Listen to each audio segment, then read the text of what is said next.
অখিলগিরি। তীব্র গরমের মধ্যেই সকাল সকাল ভোট প্রক্রিয়ায় অংশ নিলেন রামনগর বিধানসভা তৃণমূল কংগ্রেসের প্রার্থী অখিলগিরি।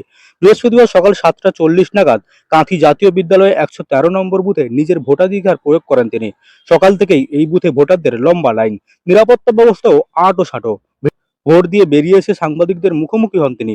সাংবাদিকদের মুখোমুখি হয়ে নির্বাচন কমিশনের বিরুদ্ধে ক্ষোভ উগরে দিলেন অখিলগিরি। আমার রামনগরে অন্য কোনো জায়গায় দেখলাম না। এখানে আমাদের বোতাম ঠিক আছে, কিন্তু রামনগরে যে কটা জায়গায় মেশিন ভোট বন্ধ আছে সেগুলো 1 নম্বর বোতামটাই খারাপ হয়েছে। তার জন্যে আমরা নতুন মেশিন দিতে বলেছি সেক্টর অফিসের লোকেরা গেছে। আমরা বলেছি ওটা সারানো পরে হবে, কিন্তু এখন নতুন মেশিন দিয়ে ভোটটা চলুক। কোন কোন বুথে কতগুলো?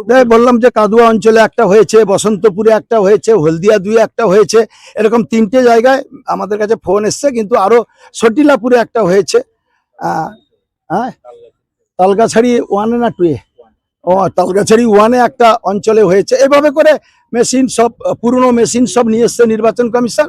1 নম্বর বোতাম খারাপ, 1 নম্বরটা তৃণমূলের বোতাম বলেই আমরা মনে করছি এটা নির্বাচন কমিশনের চক্রান্ত, এবং এটা বিজেপি ওখানে চক্রান্ত করে এই 1 নম্বরটাই খারাপ করেছে। আমাদের সমস্ত বেশি সংখ্যক মেয়েরা এখন সব দাঁড়িয়ে আছে, প্রচন্ড রৌদ্রের তাপ, তাই ভোটটা স্লো করছে।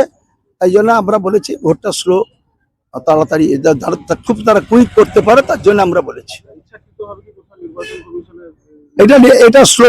এটা একটা মেশিনটা এত সংখ্যক মেশিন খারাপ সকাল সকাল হয়ে যাওয়া, এটা আমি মনে করি একটা গভীর ষড়যন্ত্র আছে নির্বাচন কমিশন। ভোট দেওয়ার পরে নির্বাচন কমিশনের ভূমিকা নিয়ে ক্ষোভ প্রকাশ করেন তিনি। অখিলগিরি দাবি করেন, রামনগর বিধানসভা এলাকায় একাধিক বুথে ভোট গ্রহণ ব্যাহত হয়েছে। তার অভিযোগ, বেশ কিছু জায়গায় ইভিএম মেশিনের 1 নম্বর বোতাম ঠিকমতো কাজ করছে না, আর 1 নম্বর বোতাম তৃণমূল কংগ্রেসের, ফলে ভোটাররা সমস্যার মুখে পড়েছেন। তিনি জানান, সংশ্লিষ্ট সেক্টর অফিসে ইতিমধ্যেই নতুন মেশিনের দাবি জানানো হয়েছে। দ্রুত সমস্যার সমাধান না হলে ভোট প্রক্রিয়া ব্যাহত হতে পারে। অখিলগিরির অভিযোগ, রামনগর বিধানসভার বিভিন্ন গ্রাম পঞ্চায়েতে এই সমস্যা দেখা দিয়েছে। কাদুয়া গ্রাম পঞ্চায়েতের একটি বুথে সমস্যা হয়েছে, বসন্তপুর গ্রাম পঞ্চায়েতেও একই অভিযোগ উঠছে। হলদিয়া 1 গ্রাম পঞ্চায়েতের একটি বুথে মেশিন খারাপ থাকার অভিযোগ করেন তিনি। পাশাপাশি সটিলাপুর এবং তালগাছিড়ি এলাকাতেও একই ধরনের সমস্যা হয়েছে বলে অভিযোগ করেন তৃণমূল কংগ্রেসের প্রার্থী। নির্বাচন কমিশনের বিরুদ্ধে সরাসরি চক্রান্তের অভিযোগ তোলেন অখিলগিরি। তিনি বলেন, আমরা মনে করছি এটা নির্বাচন কমিশনের চক্রান্ত। পুরনো মেশিন এনে ব্যবহার করা হয়েছে। 1 নম্বর বোতামটাই খারাপ, আর ওই বোতামটাই তৃণমূল কংগ্রেসের। পাশাপাশি বিজেপির দিকেও অভিযোগের আঙুল তোলেন তিনি। তার দাবি, ভোট প্রক্রিয়াকে প্রভাবিত করতেই এই ধরনের ঘটনা ঘটানো হয়েছে। কাঁথিতে ভোট দিয়ে তিনি নিজের বিধানসভার উদ্দেশ্যে রওনা দেন। পূর্ব মেদিনীপুরের কাঁথি থেকে মদন মাইতির রিপোর্ট, লোকাল 18 বাংলা।